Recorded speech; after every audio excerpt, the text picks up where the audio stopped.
It's official, the Washington Capitals will host the Chicago Blackhawks in the 2015 Winter Classic on January 1st.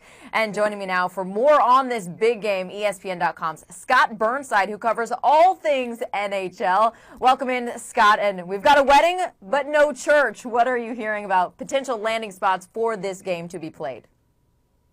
Oh, I think it's pretty much a given that we'll end up January 1st at Nationals Park, the home of the Washington Nationals, Major League Baseball team.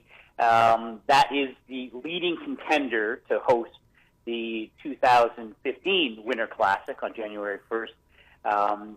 Not quite settled yet, but that would be my guess. If I was going to put down my wedding gift money, I would say that's where the Chicago Blackhawks and the Washington Capitals will usher in 2015 with the next installment of the Winter Classic.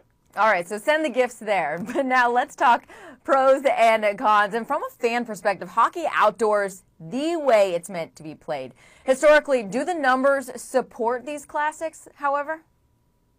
Oh, yeah. I mean, it's been a terrific brand design for the NHL, and back to the first game in snowy Buffalo.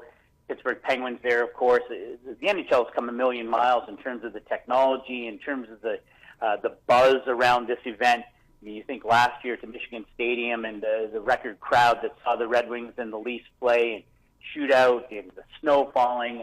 Optically, it's been it rarely fails to impress. And the television numbers, the ticket sales, all of the merchandising that goes around it suggests that this is, has been a virtual home run for the National Hockey League right from the get-go. Now, last year, of course, there were 6 outdoor games, including the Winter Classic. I think you'll see that scaled back dramatically next year, with the Winter Classic, of course, remaining the showcase outdoor event. But it's hard to imagine that you could go wrong with it. I mean, assuming that the weather isn't going to be too terrible, a game in the nation's capital.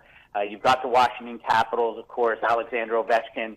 And even though they've had a couple of disappointing years on the ice, they remain one of the NHL's marquee franchises in terms of profile, in terms of buzz. And then you've got the Chicago Blackhawks. It's sort of a little bit of a divergence here for the NHL. Traditionally, the Winter Classic, they have gone for natural rivals or historic rivals, iconic locations, whether it was Fenway Park or Wrigley Field. But this is the 2015 event will be a little bit different because you're going to have a team from a different conference, but it shows you the drawing power of the Chicago Blackhawks. Now, on the other side, let's talk about the players, especially last season, considering these outdoor games, complaining of poor ice conditions. What are you hearing from the players as more of these games get on their schedules?